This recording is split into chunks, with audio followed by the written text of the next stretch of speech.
Base po sa latest weather satellite image, kaninang alas 5 ng umaga ay naging ganap na super typhoon na itong si Bagyong Juan at kasalukuyan pong binabaybay itong West Philippine Sea,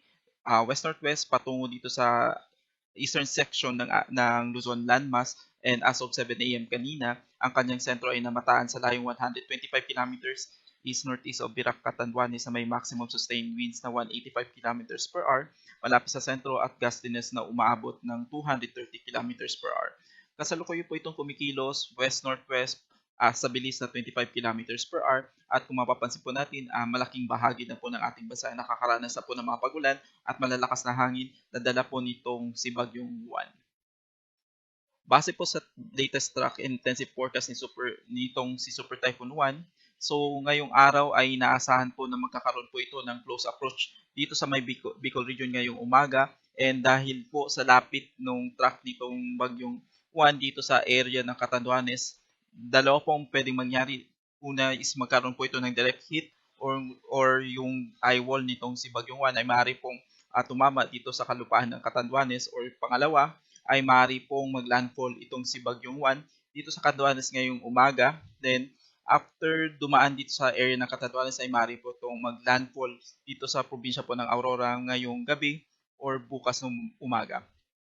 After landfall ay maaari po itong tumawid dito sa kalupaan ng Northern Luzon at lalabas po ng ating kalupaan dito sa West Philippine Sea by tomorrow morning at tuluyan na pong lalabas ng Philippine Area of Responsibility by Tuesday. Ngunit inaasahan pa po natin na makakaroon po ito ng recurving kung saan maaari po itong magkaroon ng second entry sa ating PAR by Thursday at magla-landfall itong bagyo sa kalupaan ng Taiwan bago po tuluyang lumabas ng ating Philippine Area of Responsibility by Friday, this coming Friday. So kasalukuyan nakataas na po ang signal number 5 sa Polillo Island, northeastern portion ng Camarines Norte, dito sa may eastern portion ng Camarines Sur at Catanduanes, habang signal number 4 naman po ang nakataas sa may eastern portion ng Quezon,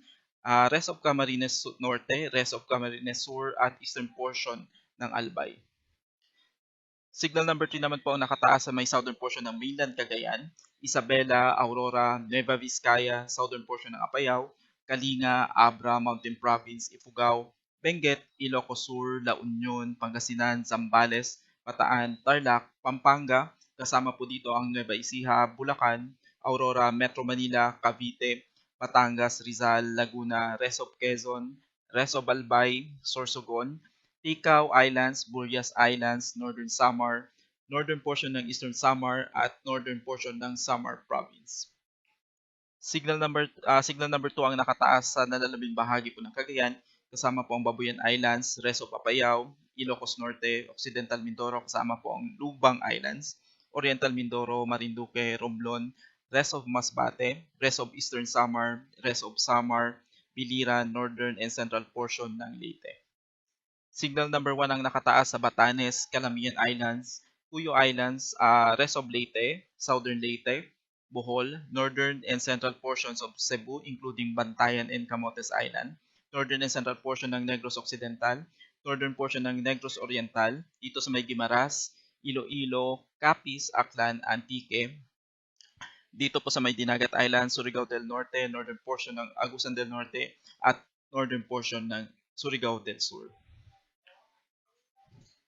Kasalukuyan, itong si Juan ay maaari po magdala ng occasionally gusty condition, yung biglang bugso na malalakas na hangin na maaari pong umabot from strong to gale force strength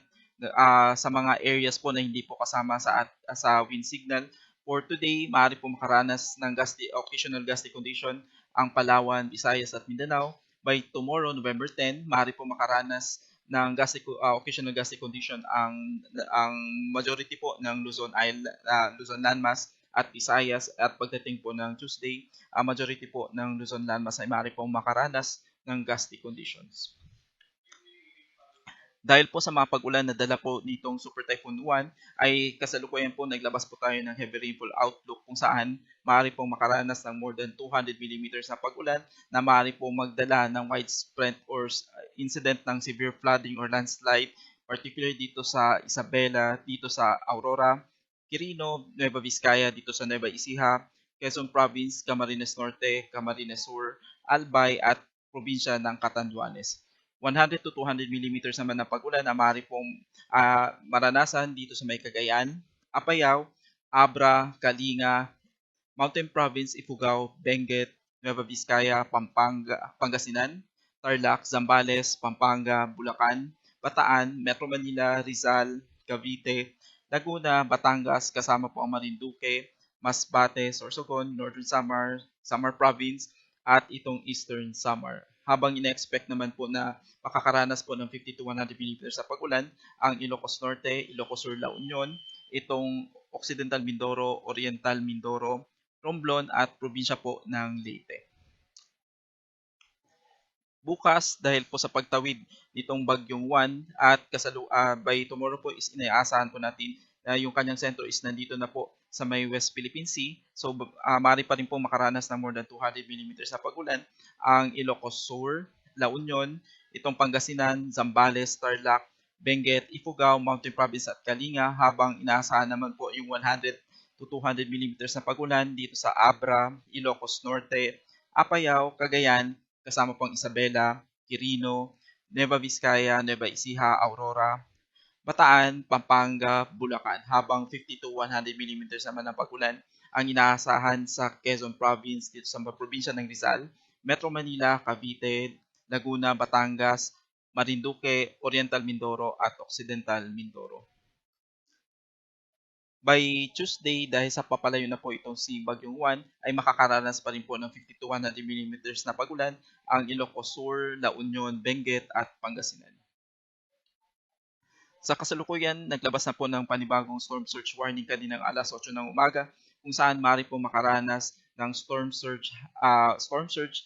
na merong wave height na maaari pong mag-exceed ng 3 metro, particularly itong mga probinsya po ng Cagayan, Isabela, Aurora, Quezon including Polillo Island, Camarines Norte, Camarines Sur, Albay, Sorsogon, Catanduanes, La Union at Pangasinan. 2.1 to 3 meters naman po ang inaasahan na storm surge dito sa mga probinsya po ng Cagayan, Quezon, Camarines Sur, Northern Samar, Ilocos Sur, Resto Pangasinan, Zambales at Bataan. Habang 1 to 2 meters naman po na storm surge ang maaari pong maranasan dito sa rest of Cagayan including Babuyan Islands, Ilocos Norte, Bataan, Pampanga, Bulacan, Metro Manila, Cavite, Batangas, Eastern Samar, Dinagat Islands at Bukas Grande Islands. Sa kasalukuyan, mayroon po tayong nakataas na gale warning kung saan maaari pong makaranas ng wave height na pwede pong umabot from 2.8 to 14.0 meters. Itong mga probinsya ng Batanes, Cagayan including Babuyan Islands, Isabela, Aurora, Quezon including Polillo Island, Camarines Norte, Camarines Sur, Catanduanes, Albay, Sorsogon, Ilocos Norte, Ilocos Sur, La Union, Pangasinan, Zambales, Bataan, Metro Manila, Batangas, Cavite, itong Lubang Islands, Marinduque, Masbate, Romblon, Northern Coast of Cebu including Batanes and Camotes Islands, Biliran, Leyte, Southern Leyte, Samar, Surigao del Sur, Northern Samar, Eastern Samar, Dinagat Island, Surigao del Norte, kasama po ang Siargao at Bukas Grande Island. Kasalukuyan may nakataas na po tayong mga heavy rainfall warning sa iba't ibang bahagi po ng Pilipinas, particularly sa Region 1, Region 2, Region 3. Nakataas na po ang nakakapekto na po yung mga pag-ulan itong si Bagyong Juan dito sa may southern part ng Cagayan Valley, southern part ng Cordillera Administrative Region at dito sa probinsya po ng Pangasinan, at ine-expect po natin na magkakaroon po ng light to moderate with occasional heavy sa nalalabing bahagi po ng Region 1, Region 2 at Region 3. Dito naman po sa may Central Luzon, Metro Manila at Calabarzon, nakataas na po ang yellow warning dito sa southern part ng Quezon Province kasama po ang Polillo Island. Rainfall advisory or light to moderate with occasional heavy rain sa maaari pong maranasan dito sa nalalabing bahagi ng Quezon, dito sa Batangas, Cavite, Metro Manila, Rizal, Bulacan, Nueva Ecija, Tarlac, Pampanga, Bataan, southern part ng Zambales at inaasahan po ang light to moderate to occasional heavy rains naman dito sa may northern part ng Zambales. Sa kasalukuyan, nakataas na rin po ang red heavy rainfall warning sa malaking bahagi ng Bicol region dito sa may Northern Samar, Masbate, habang nakataas ang yellow rainfall warning dito sa may Oriental Mindoro, dito sa Marinduque at dito sa Romblon. Sa Visayas, nakataas na rin po ang red rainfall warning dito sa malaking bahagi po ng Samar Island, dito sa may northern part ng Leyte, habang ang natitirang bahagi po ng Leyte ay nakataas na rin po yung orange at yellow warning, habang ang Southern Leyte ay kasalukuyang nasa rainfall advisory. Habang ang northern part po ng Cebu Island at itong northern part ng Panay Island ay kung saan nakataas na rin po ang yellow warning, habang ang natitirang bahagi po ng Visayas ay makakaranas po ng light to moderate to occasional heavy rains kung saan nakataas po ang rainfall advisory. Habang sa Mindanao, malaking bahagi po ng Mindanao, particularly itong western section ng Mindanao, kasama po ang northern Mindanao at Caraga region ay makakaranas na rin po ng mga moderate to at times heavy rains na dala po nitong bagyo ngayong araw. Para po sa karagdagang impormasyon, maaari niyo pong bisitahin ang panahon.gov.ph para malaman kung ang inyong lugar ay kasama po sa mga areas na kung saan may nakataas pong na thunderstorm advisory at heavy rainfall warning. Para po malaman kung if ever ang iyong lugar ay kasama po sa mga high risk of landslide, storm surge, at flash flood, maaari nyo lang pong bisitahin ang hazardhunter.georis.gov.ph